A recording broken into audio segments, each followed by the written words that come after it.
Started. Hi, everyone. Welcome to our live webinar on transitioning fund admins. By way of quick introduction, my name is Nicole Fuller, and I'm the COO here at Strut. A little bit about Strut. Our team provides outsource support and strategic guidance to venture capital firms in areas of fractional finance, operations, marketing and communications, events, and investor relations. Today, we're going to be learning from two of our own directors of finance, Lauren McDavid and Matt DiNardo, on what is often a very hot button topic, transitioning your fund admin. Fund administrators are one of the most critical service providers for VC firms and can really impact the day-to-day for GPs, internal teams, and LPs. So in this session, we're going to cover why firms might want to explore making a change on this front and how to make that transition as smooth as possible. A mismanaged transition can really exacerbate the problems that you already have and cause significant issues, and we want to help you avoid that. Couple housekeeping notes. This is being recorded, so we'll follow up post-webinar with both the recording and some additional info. We are going to be accepting questions in the chat box and Q&A box, so feel free to throw your questions in there, and we'll save some time at the end to get to those.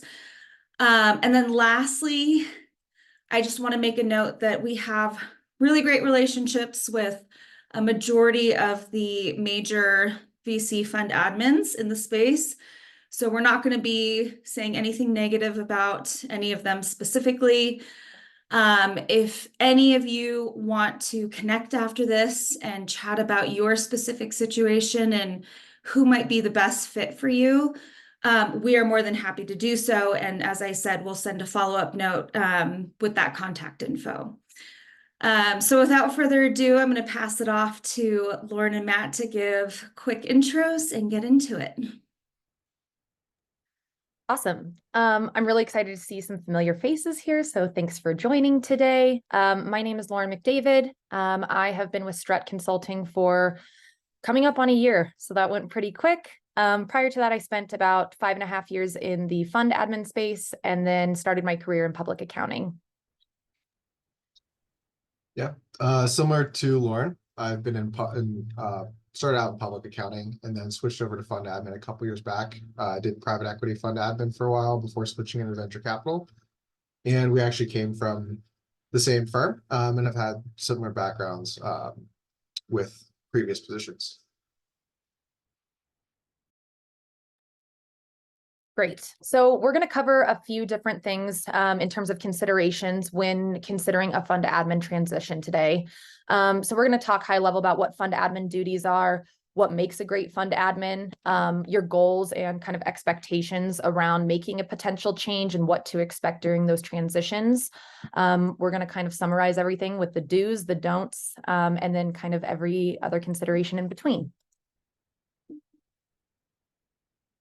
So high level fund admins actually provide a number of different services. So I'm going to overview what the core duties of a fund admin are. There are some specifics and nuances to each provider. So is some variation. Some fund admins, this is all that they do. And for some other fund admins, they do provide other, kind of additional lift in the finance area. But just at its core, they are really responsible for kind of end-to-end financial reporting. So schedules of investments, the financial statements, statements of partners' capital, and making sure that those go out on time. Reconciling transactions across all of the entities that they are responsible for managing, assisting with audit and tax duties, and then deliverables, again, to limited partners. So like the financial statements, statements of partners' capital, K1s, et cetera. In terms of what makes a great fund admin, there are a number of considerations when just thinking about who a good provider for you might be, and to just kind of assess your current fund admin. So really thinking about what is most important to you in the service that you're receiving, I think is important because that will indicate which fund admin really might be the best fit for you. So, thinking through, is responsive and attentiveness most important? Is it accuracy in reporting? LP facing portals or technology and being able to have kind of a lower touch but higher technology lift? Ability to manage complex fund strategies, and then expertise and reputation, being able to kind of have a partner in terms of thinking through potential changes to, LPAs or, GP agreements, things of that nature. And then in terms of thinking for goals for change, as I sort of indicated on the previous slide, really thinking about what your top priorities are in terms of a fund admin, I think is a great starting point in terms of identifying what your goals really are. Understanding why your current fund admin might be not meeting your expectations or potentially missing the mark.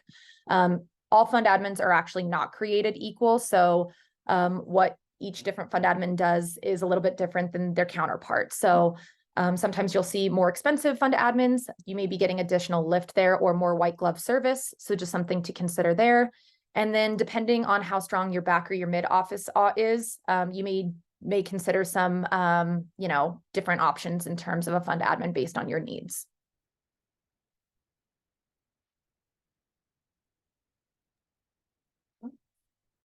Awesome. Thanks, Lauren. What to expect during a transition? Really, the timeline's not as quick as people think. It can take up to 3 months. A lot of people think it's as quick as flipping a switch, but one of the considerations is especially how old the fund is and how many funds you have. A lot of fund admin have to actually upload all of the historical data and check it, and then make sure that that data works within their system and that everything ties out. It's a lot more of a lift than people think it is. That's why timing it as well as you can is great. Like with most big projects, doing everything post busy season is usually the best. So you're not doing this right before busy season. I've seen a couple times where clients will switch fund admin right before busy season, and then it causes a nightmare for all of the providers, from audit to tax to both fund admin, and then the process gets dragged out for everybody. It's really, really great to make sure that you plan this out, and not just plan out who's going to where, but plan out a more extensive process of what your expectations are. That brings us to some of our pain points. Communication between the new and old funds. You have to figure out and have a conversation with both sides on their expectations. Some fund admin will say, hey, we are super happy to have you as a client. We'd love to contact your old fund admin and make sure that we're tying everything up, and we can just contact them directly and we don't need you in the process, and we'll keep you CC'd. Some fund admin will say, hey, we don't want to really be in contact with that fund admin at all. We would prefer that you transition everything. That can change up the process for you as a GP quite immensely if you're the one transitioning all the data and making sure that everything's there, and digging into the technical needs. So having that communication point between new and old funds fund admin is really great if you can establish that and you can make that expectation on both sides. And then there's always potential new diligence needed by the new fund admin, new processes, especially with fund admin that have been around for a while, and that you've been with for a while, that maybe didn't have the same expectations of the diligencing that was needed for clients. That might change as you switch to new fund admin. And it's really good to know that up front so that you don't have a random snag in your timeline that takes an extra several weeks and then delays communications with LPs and delays reporting. So something to keep in mind. The other thing to add too is that expected timeline of that 90 days. That actually can be sometimes even longer than that, just depending when you do decide to make a transition. One of the things that we'll discuss kind of in a later slide is you kind of want to avoid doing it around year end. There's just a lot of implications with, tax and audit, and then trying to do the transition on top of it. So if you are, for whatever reason, doing it over year end, I would expect that timeline to be longer. And then, as Matt indicated, the diligence component is kind of ever changing. So as you, are transitioning into a new fund admin, they may have some additional requirements that you didn't have previously.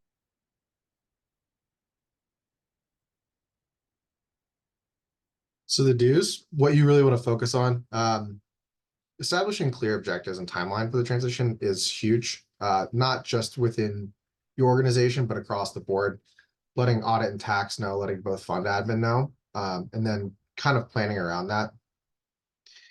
If you want to have your transition happen in 2 weeks, which please don't ever try to do that, it's great to know your expectations up front so that people can, and each team can kind of tell you what they need and what objectives they also need and what information they're going to need so that you can have a balancing act between them.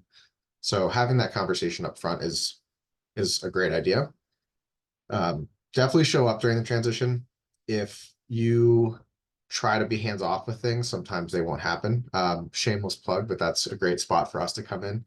And one of the things that we help with is making sure that everybody is acting cohesively within the transition and communicating properly and that things are getting done and being able to hold teams accountable. And so the ball isn't dropped in communication anywhere. And just being present is super important. Understanding the data migration and assessing technology capabilities. This one is huge. Some firms will just take the most recent financial statements and just work from those forward.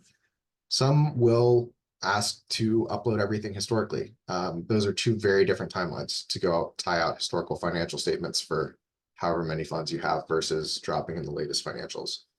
It's also preference. I know that some firms will ask the GP their preference on it, and that's a good conversation to have up front because it will change your timeline for transition and the information needed for that transition as well.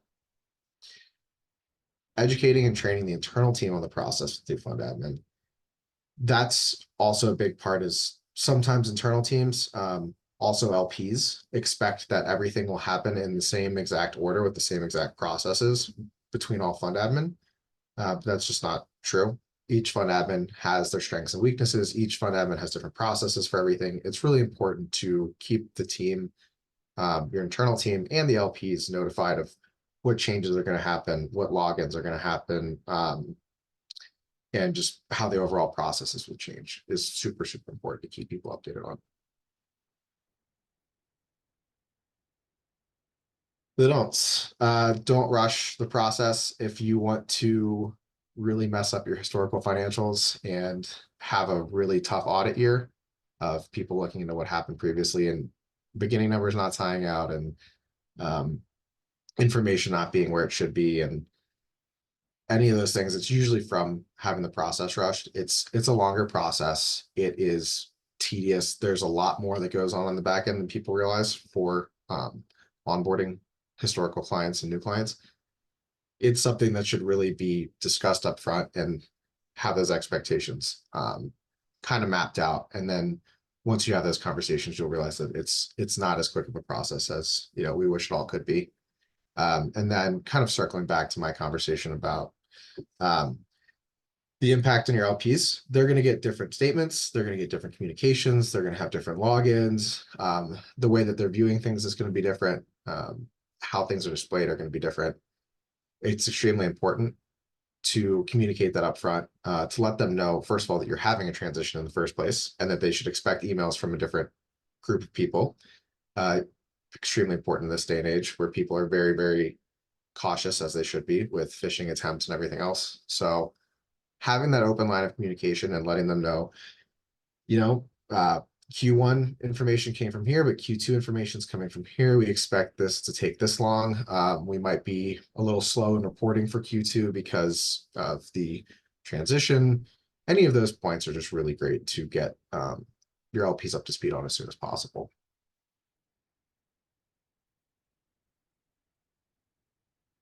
Other considerations, watch out for red flags.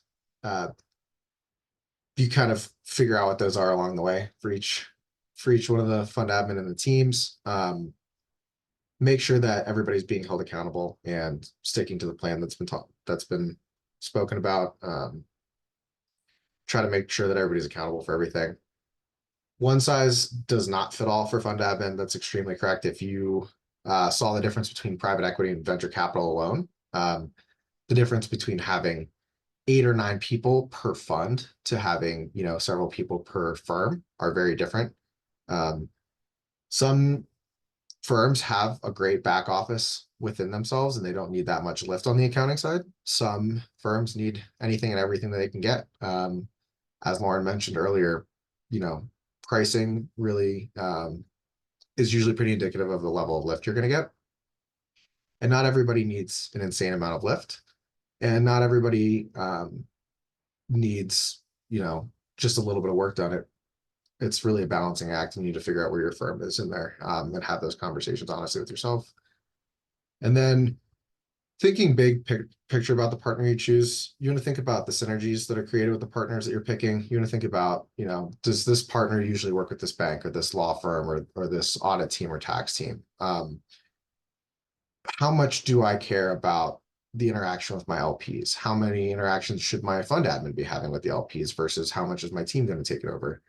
Really figuring out where people fit in the picture is more important. A lot of people are upset with their fund admin, not because the fund admin are doing anything wrong, but because the fit isn't right. And sometimes you grow into fund admin, sometimes you grow out of fund admin, and that's just the way it goes.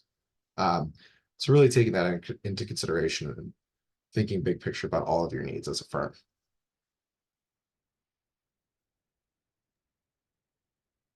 Awesome.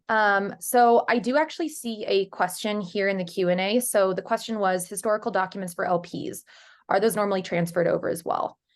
In terms of, I think, ensuring as much continuity of service and information to your LPs, I always recommend not just having your fund admin pick up from the most, recent quarter. I think it is a really great practice to ask that they, import all of the historical information and have all of the previously provided financial statements, statements of partners capital, K1s uploaded to the new portal, just so that LPs have, a really high level of service.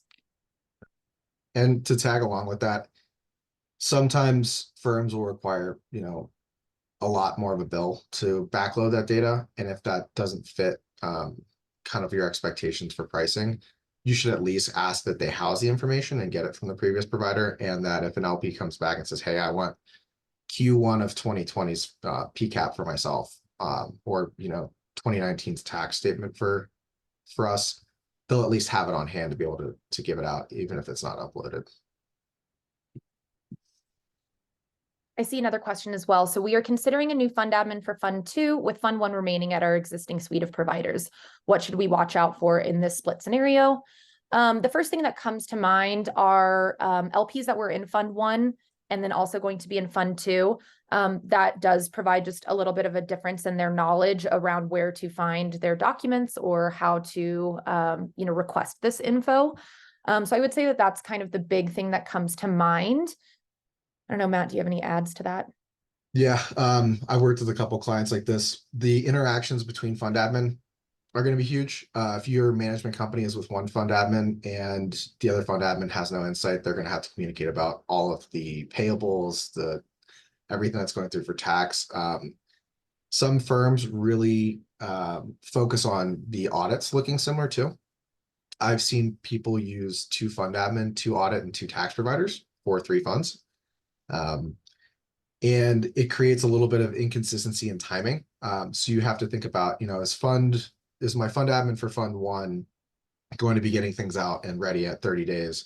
Does that make sense for Fund 2 and the fund admin I'm using for Fund 2? Really trying to align all those timelines, it creates a lot more work. It is totally doable, but it does across the board create 2 places you have to deposit all your information, 2 levels of access. I don't know if you're going to be using the same bank accounts. That's the other pieces. The client I'm referring to has a separate set of bank accounts for each fund. So Fund 1's with one bank, Fund 2's with another bank, same with audit, tax, and fund admin. And usually what ends up happening is you try to close the loop and get them tied in together. Fund admin's a little bit better because you can have them interact and you can say, hey, Fund 1's here, Fund 2's here. I would prefer that you guys talk and only bring me in as needed for high level discussions. And then the other kind of existential piece to that, I would say, is really thinking through like why you want to keep, funds separately at fund admins. Just kind of thinking through if that makes sense. If, as Matt indicated, the kind of like extra work that does go into managing 2 platforms or 2 different fund admins is worth that split. I see a question from Lisa. What is the best way to communicate the admin change to LPs? Would you suggest sending an email to all LPs when the decision has been made, or just when they will be getting an email from the new admins portal? So I've seen it go both ways. I am a big proponent of communicate often and early. So I think as soon as you do know that the admin change is going to happen, whether confidential to the existing fund admin or not, I think it's always great to communicate to LPs so they don't feel bamboozled, for lack of a better word. But I do think that, you know, sending an email out, letting them know that this change is happening and kind of the target date for that, just to manage expectations early, is always a great way to go about it. And then I would recommend also kind of sending a quick follow-up email, reminder email. Hey, we're going to send portal invites here shortly, as we discussed, you know, related to the new fund admin transition. Courtney asked, how can we discern whether a fund admin has more of a reliance on software versus the admin team, i.e. people? I mean, I would say doing a demo with them and getting a feel is definitely a good way to go about it. Just by simply going to, you know, a fund admin's website is not going to give you all the information that you need. So I would definitely aggregate a list of questions that you have in terms of, you know, dedicated personnel, what you can expect about, you know, response times, how they, you know, manage the accounting on their end, I think are, you know, great opportunities for you to evaluate if they are a good fit for you. And then word of mouth, if you have, you know, colleagues or acquaintances that are using a certain fund admin, I think that that's always a good way to get some additional information. Yep. Definitely use your network with a lot of that and be able to find people you can ask honestly about their experience with things and kind of where they think the pros and cons of each of their service providers is. Oh, go for it, Matt. Is review of K1s by the fund admin standard practice or more of a specialty ask? It really depends on your fund admin, and a lot of them will outline in their scope of work whether they do it or not. Big picture, your fund admin are usually not tax accountants in any way, shape, or form. Their review will be to check addresses, people's names, that the allocation percentages make sense for the most part. They're not going to catch if the tax accountants accidentally put something in the wrong bucket for the most part, or if the, you know, book to tax schedule doesn't look correct. There's no way that they're going to have that much of an insight on it usually. If you get lucky and you have a team member where maybe a director at one point worked at a tax firm and they have special insight, they might be helpful. But as an overall fund practice, it's kind of hit or miss depending on which admin you're with. Great. How important is the technology component, and what value should we place on the component when evaluating fund admins? That is sort of, I would consider that to be part of like the secret sauce of being a GP, right? Being able to evaluate how important and what the LP portal looks like and how it functions, I think is part of, you know, what an evaluation for a fund admin is. If you know, tech is really important to you and you want to have, you know, a lot of different tasks kind of completed in a more operational manner, then I think then, you know, there are certain providers that will, you know, definitely be able to deliver on that. But if you are looking for, you know, more of a white glove service and then the LP portal is less important to you, there's other providers that are, you know, strong in that area as well. And to tag along there, the funniest thing that I've heard is one of the LPs was complaining about newer, more technologically savvy portals, and that they had to dig around in it and that they didn't like the functionality. It really depends on your LP base, but some LPs like the simplistic older view. Some portals look like they're out of the 90s, and some LPs love that. So it is LP dependent as well. And this is kind of another seg that I see in the chat. So as a brand new fund, how do you recommend building criteria for the best fund admin fit to ensure starting with the best setup possible from day one? So kind of back to that slide that we shared about evaluating what's most important to you, and then, you know, leveraging your network and kind of relying on your resources or your demos with these fund admins.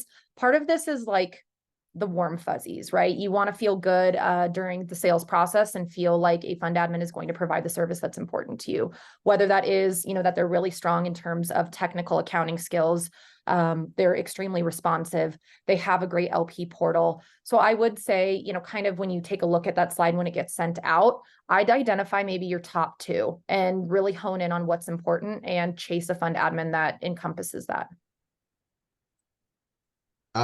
I see a question on opinion of the top 5 fund admin for 250 to 350 million AUM. This is probably a better chat for offline, honestly. But it really, like, big picture on this, and unfortunately it's kind of a squishy answer. It really depends. I've seen people with larger funds than that work with Carta perfectly. Sometimes they hire people in-house to make up the difference. Sometimes they have fractional CFOs, sometimes they have, their own back office, and they make it work. It really depends on where you want to place that effort. At some point when you're that size, you just have to spend more money, and it's either going to be on the fund admin side, it's going to be on a fractional CFO side, it's going to be an in-house controller, in-house CFO side. So talking about it generally doesn't usually work well. Definitely feel free to reach out to us and ask, and we can help you with your specific case. Yeah. As a kind of follow-up to that, before jumping to a fund admin transition, what are some steps people can take to try to either repair the relationship that they have with their current fund admin or improve it? Because we all know that transitions are very rough and difficult periods. Yeah. So I would say, in the spirit of this, presentation, like, sure, there's 5 bullet points you need to consider when changing a fund admin. Like, that sounds a lot easier and more simple than it actually is. It is sometimes worth the effort to, try to mend fences with your fund admin, as Nicole indicated. I would always ask to hop on a call, and ask for, the entire team to be present and just make yourself probably a little bit vulnerable and share where your pain points have been. If that means that you also kind of write these down and follow up with an email and ask for an action plan and how those will be resolved, I think that's a great kind of starting off point. Yeah, I think piggybacking on that, outlining what your issues are with that fund admin before you switch, doing like a pros and cons list and being like, hey, we really wish we had X, Y, and Z. Sometimes that X, Y, and Z is a different fund admin. Sometimes that X, Y, and Z is like, hey, no fund admin's actually going to provide this. We need to go hire somebody. We need to look fractional. We need to look in-house, because you might find that your needs, it might be overkill to switch fund admin and then also hire somebody in-house, when really you can hire somebody in-house and it would take over, multiple of those pain points. So it's really doing a thorough assessment of where you're missing the mark currently and where you need to make up for it, and then seeing which one of those types of roles fits a gap the best. The other piece too, I think, is also thinking long-term. There's nothing wrong with changing fund admins, but this goes back to that impact to LPs, right? So if you're changing fund admins every 2 years, optically that might have a different energy than making one fund admin change, and then that admin, stays with you through the life of the funds and your future funds. So, be strategic in the things that fund admins might be potentially missing, but also, think long-term about, the forecast for your firm and what might make sense.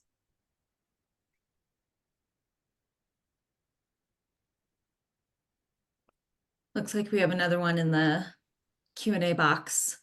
One of the main issues we have with our current fund admin is constant staff turnover and minimal knowledge transfer. Example, reinventing the wheel every transition and ensuring error-prone quarterly and the ensuing error-prone quarterly reports. Is it ambitious to think that turnover is less at other fund admins, or is this just a general problem across the industry? Personally, I would say, so as many of you know, VC has really expanded substantially in the last 5-10 years. So that being said, there's a lot more resources needed for fund admins to be able to, take care of the existing clients. I think overall, sometimes there's turnover, right? Like that's sort of the name of the game, especially in the world of accountants. So it's hard to say specifically if, some fund admins are more prone to this than others. I think that's a really great question for when you actually are scoping these potential fund admins. That's one question that I always ask is, what's your employee retention rate? Just to get a feel for, expectations around potential turnover. In terms of errors, I would definitely recommend hopping on a call or asking to speak to, the director on the engagement and just really lay out what the pain points are. As we indicated, it is definitely a lengthy process to make the transition, and it's not to say you shouldn't, but it's, worth the Hail Mary of, trying to see if that's repairable.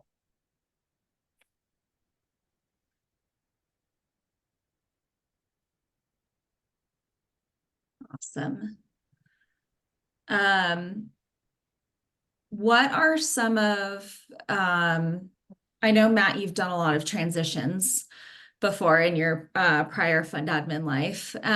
What are some of the major, from your accounting perspective, what are some of the kind of major flags that you've seen that can potentially be avoided by the VC firm? So a lot of the pain points that I noticed came from the fact that as a GP, it's not really your job to understand accounting. And you might think your books are in the best shape that they've ever been in and everything is perfect. And then you go to transition and your fund admin goes, crap, these have been wrong for 10 years. This is going to take an extra month on top of what we thought just to clean up the previous work. That's frustrating to hear. It's extra frustrating to fix up on the back end and have that, preconceived timeline in your head and trying to hit that, and so there's a lot of miscommunication there. And I think one of the biggest pain point and where this pain point comes from is the fact that nobody's doing a deep dive into your financials before you transition. Nobody's going, oh yeah, we went through 12 years of financials or 5 years of financials, or even 3 years of financials to figure out, what this is going to look like and what the uptake is going to take time-wise and team-wise. That's a huge pain point. Getting into the financials and going, oh crap, we promised this timeline and it's just not realistic whatsoever. We want to do good work. We want to do the right work up front. We want to have this in a good place, but it's going to take an extra 6 weeks. It's not a fun conversation for anybody. Fund admin has to tell the GP has to go tell the LPs, possibly tax and audit as well. Nobody's happy with the situation. It puts everybody in a crunch. Those are some red flags. I'd really listen to the fund admin you're moving to about the format of what they need, because people tend to also think like this is close enough, it'll work. And then the fund admin spend another 3 to 4 weeks on the back end reconfiguring all of your financial statements historically to fit the proper format in which they can start moving things over. There's a lot that goes into it, a lot more than people think. And I think that keeping that in mind during the transition is huge. It's the first meeting is like going to the doctor and being like, hey, I have a fever, and then being like, can you diagnose me? And it's like, you don't want to do any other tests? And you're like, no, I don't want to do any other tests. I want you to diagnose me right now. Then when you get into it, and you're like, hey, we did like 12 tests and we just finally figured out what the problem is. It took us 6 months. That's more what transitions are like. They're pretty cumbersome on the back end. But that being said, it's just the accounting and the timeline, the expectations, and then getting your information over timely. If they're asking for something like, hey, we don't have PCAPs for these people, and you're like, that's fine, I'll get them to you at the end, it might actually mess up where they are in the process. PCAPs might be step 3. They can't do steps 4 through 10 because they don't have 3. And you're like, no, just backfill 3. And it's like, that's sometimes not how the systems work. Sometimes you have to get step 3 done before step 4 through 10. Keeping those in mind will make you a lot more easy to work with your fund admin, and also make you a little bit more open-minded in what needs to happen in what order. I see some other questions. If the table stakes of fund admin is delivering accurate, timely PCAPs and financial reports, what else should I be thinking about when considering a switch? How else do fund admins help me? A lot of the white glove fund admin will do a little bit above and beyond. Depending on their scope, they will help with LP interactions. They'll give insight into what's going on in the industry a bit from their end. I know that probably Lauren and I both did this at our prior jobs. We acted a little bit more on the CFO end sometimes than than just the fund admin side. We'd be like, hey, I saw so-and-so do this. This is a good way to use your line of credit. This is a good way to manage your cash. Here's a good budget. Here's a good way to think about projecting. There's a lot more that they can do. It's getting back to Lauren's answer about the industry in general. It's getting peeled back a bit because there is so much need for fund admin that the days of, we have 5 funds to take care of, and we can really dive into each one of them and think about it critically are over. It's really shifting towards like, hey, like we're going to stack this out so we can get enough accounting done.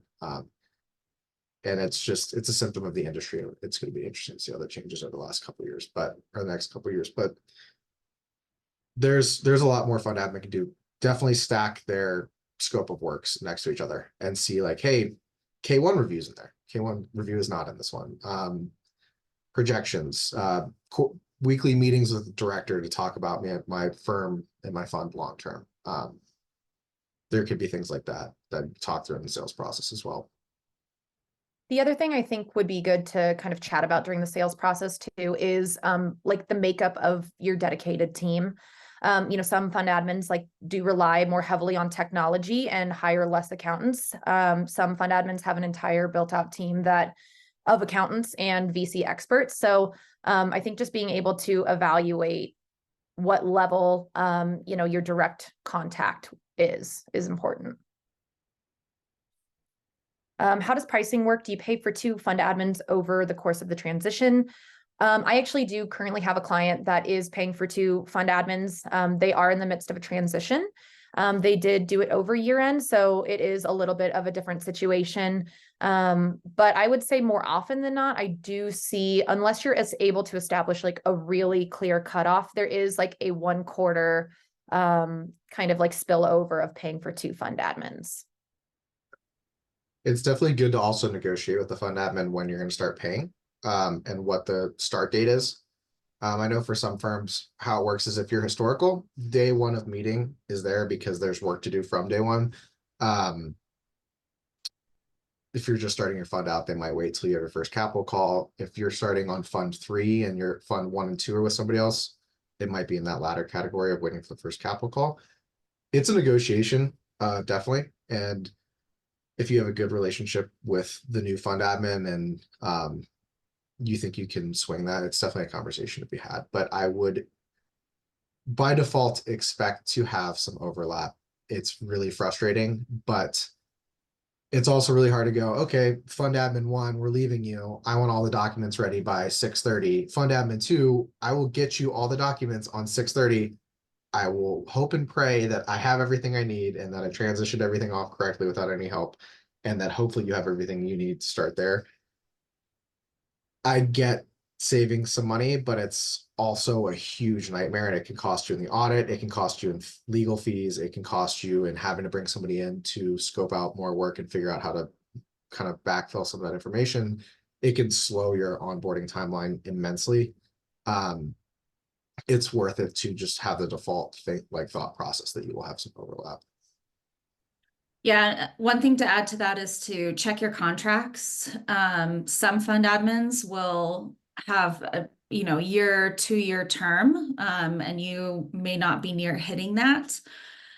So there may be potential that you're unable to get out of that contract, or have to, if you really want to make the change, have to go through some legal battles. So that's definitely something to check before you make that change and commit to the new fund admin. With the new fund admin as well, in the proposal, I would look for an implementation fee. Some fund admins charge it, some don't. Definitely always worth potentially negotiating if you're going to bring, existing work in for them as well. And sometimes the implementation fee will be based off of how complicated your fund structure is. Because if you have a couple of vanilla funds and it's like, okay, onboarding will take a couple of weeks and we'll be able to kind of get you to where you need to be.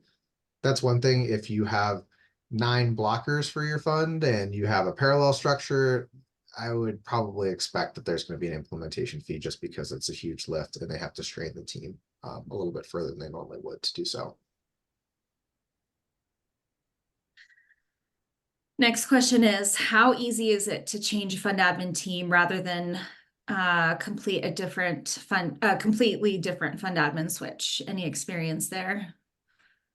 I would say changing the fund admin team is probably, easier from a GP's standpoint. It is important to probably manage your expectations. While there will be an internal transition of teams, continuity of service or, a really deep understanding of your engagement may not get fully transitioned. So I think having, patience with your new fund admin team, if that's the route you go, is important, and making sure that you spend the time to transfer any pertinent knowledge that they need. The other thing too is obviously fund admins are, the way that they staff their teams, they think about, capacity based on number of, funds that they have, size of these funds. So while yes, conceptually changing a fund admin team sounds like it can be a good idea, that also can be, a waiting game too, depending on capacity within their organization.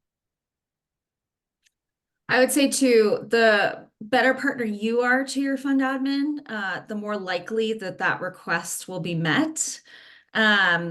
If you're responsive and, just generally have a good relationship or try to have a good relationship with them, you can usually use that as a lever or negotiation tactic. And, sometimes that can be, a better option than obviously making a full fund admin switch.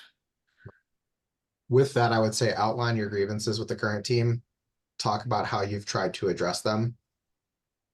Because, I mean, if you haven't done that, you should probably wait until you do that to switch anyway. But outline your grievances, talk about how, like, hey, I emailed on 5/22 and I said, like, my expectations aren't being met. Q1 went terribly for these reasons. I need Q2 to go better. Can we please work as a team here?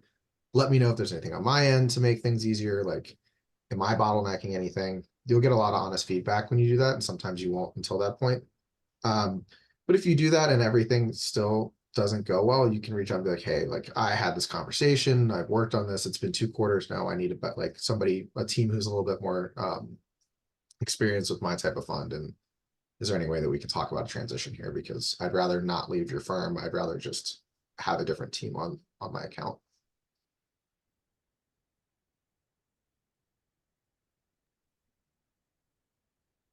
Okay, so there's another one. Are there any new trends that you're seeing from fund admins? Obviously, if making a change, it is something that wants to be done and stay for a while. So want to pick an admin that is on the cutting edge. New portal features, ?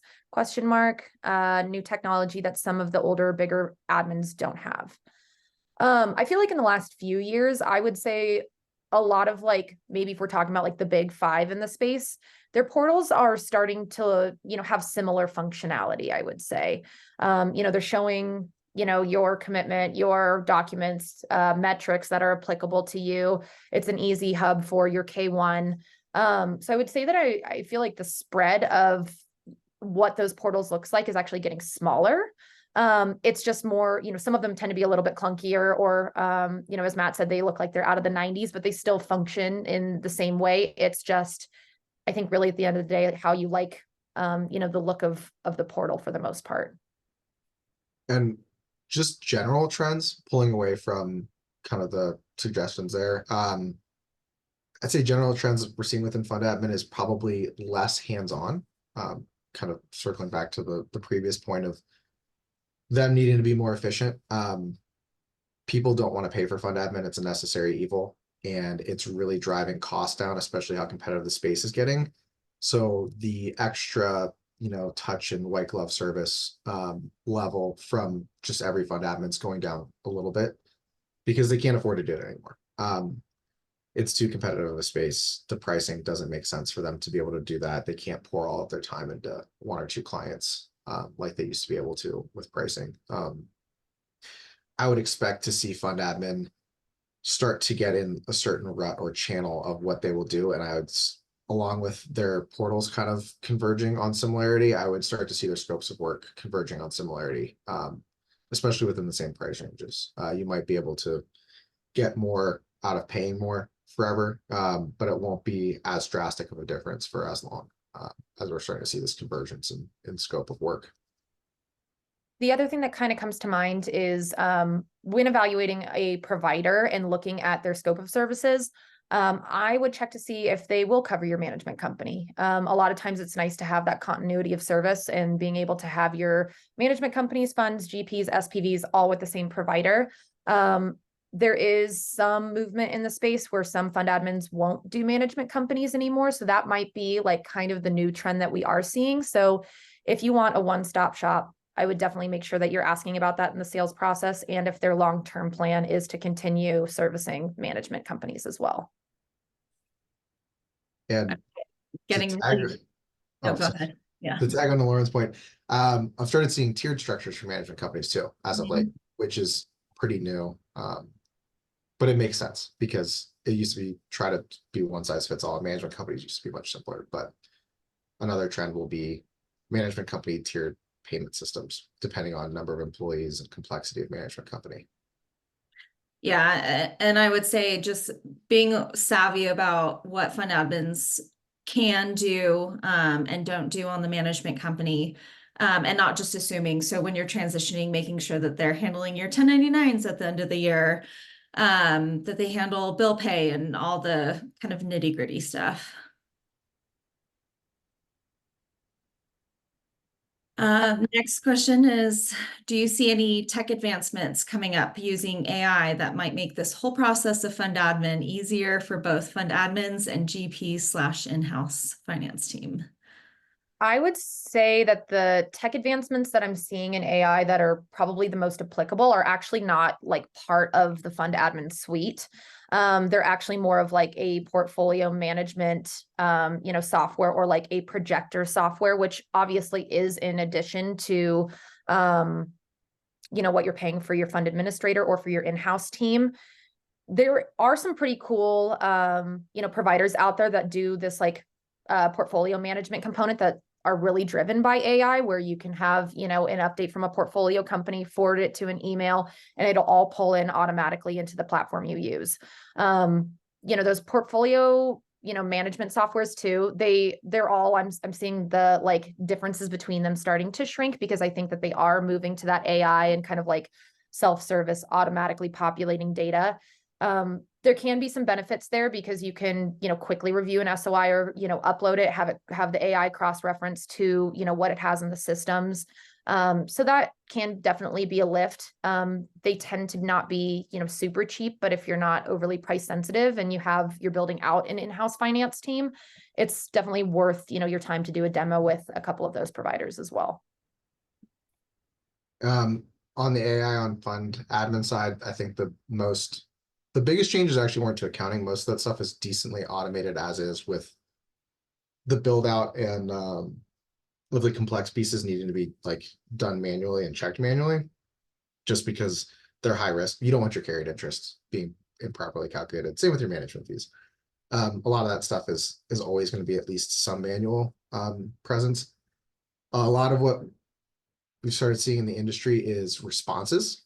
So automated emails of an LP going like, hey, what was my commitment as of this date? There's a lot of want to move towards those emails being responded to by AI, just because then you don't have to have your staff go into the portal, search by date, pull up a report, send it back, because that can end up taking 15 to 20 minutes. And then how many LPs do you have? 200, and you have 200, the possibility of 200 LPs asking for 20 minutes of work a day. Obviously that's like super extreme case, but they want to avoid that being something that goes to the team. So some of the responses might be automated by AI in the next couple of years. And I would maybe expect that to be one of the first things that goes. The next question, what is driving the trend of admins not covering management companies? They are not profitable. They take a long time to work on. They are tedious. They are high risk, low reward. Nobody wants to do them. The pricing doesn't make sense for a lot of them. It's just not a profitable division. And, people just companies can't be losing money on the management company side anymore, as things kind of feel that compression of services. So. Yeah. And I would say too, like, as Matt said, they aren't profitable, but there are a number of factors that go into it. Like statistically speaking, we see a lot of GPs, no one likes doing their expense report, right? But that can cause, like backlog and, additional follow-ups from fund admin teams, ever changing partner guaranteed payments or, rush payments for 401ks, anything that kind of just pops into, GP's minds from time to time.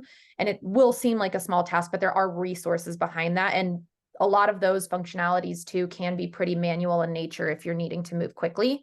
So I would say that that's sort of, probably a big component. And I think that this segs into the next question about what are other firms doing about their management company, and is that accounting going in-house? There are some providers that just do management companies, right? So what I would say is like management company accounting is really more just like of an operating entity. It's like pretty relatively straightforward, with the exception of like potentially having multiple members or like an interesting structure. And so the accounting is a little bit different than obviously fund accounting from that standpoint. So a lot of fund admins will have those, arms separated and have two different teams kind of working on those. There are, I think people that have built an entire practice of their own on just doing management companies. So people like that are definitely out there. But then I think for the most part, like going in-house, like people are hiring, controllers or an accounting manager to be able to manage an operating entity like that as well. I will say though, those are the more expensive options. The management company only, it's definitely going to be maybe 2-3 times what you're currently paying your fund admin to do it. And then obviously same with in-house, you're paying controller salaries.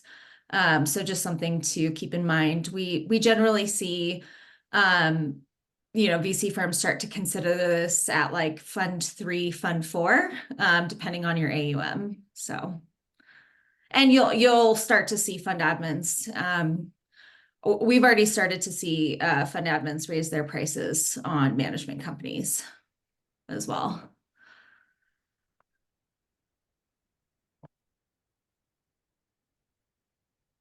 Oh, you're muted there, Lauren. Dang it. So Brandon asked, I'm seeing a rise in outsourced CFOs. What do you think fund administrators can do to kind of make the relationship easier for the CFO and the fund admin to streamline the review process and whatnot? I mean, obviously, someone in, the capacity like Matt and I are doing, fractional finance services. We're not one size fits all. We wear a number of different hats and it is client contingent. But if you know that your outsourced CFO is kind of responsible for the first level of review for SOIs and financials, I think just having like a good cadence with them is always helpful. Like, hey, by day 15, I'm going to provide you with X, Y, and Z. Just so that everyone can manage expectations. And then just understanding kind of your CFO style too, in terms of like, what is their responsiveness? What are the things that they, are important to them? I always think like a good kickoff call between fund admins and CFOs is a great move. And it's such like VC is such like a small world too, that you're going to find connections between yourself and the CFO, whether it's background or, mutual clients, things of that nature. Yeah. Kind of reiterating what Lauren said, I think knowing the boundaries of work for each of them too. Like Lauren said, like we wear different hats for different clients. Some of the fund admin we work with do almost everything for certain funds, and then we are much more high level. Some of our clients work with fund admin that say, hey, like this is our boundary and we stick to it, which is totally fine. And that's what you're paying for. You do have to understand that there might be a bigger gap between the GP and the fund admin in those cases. And then trying to find somebody to fill that space, the outsourced CFO role is perfect for that, where we'll fill a bigger gap in that instance. And it's just knowing which gap you fill. You don't want to duplicate work. You also want to make sure that the work that's being done by the fund admin is what's being paid for, because our time is admittedly more expensive.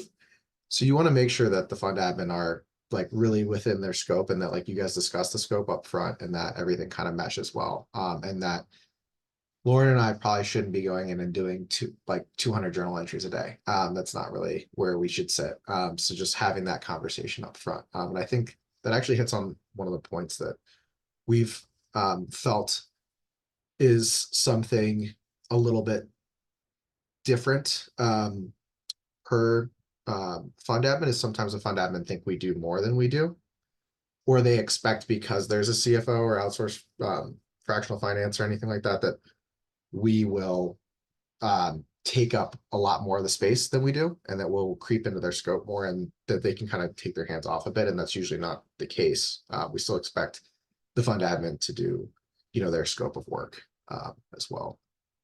Yeah, I mean, just to kind of add to what Matt is saying, I mean, it is not like our role is not to be a fund admin at the end of the day.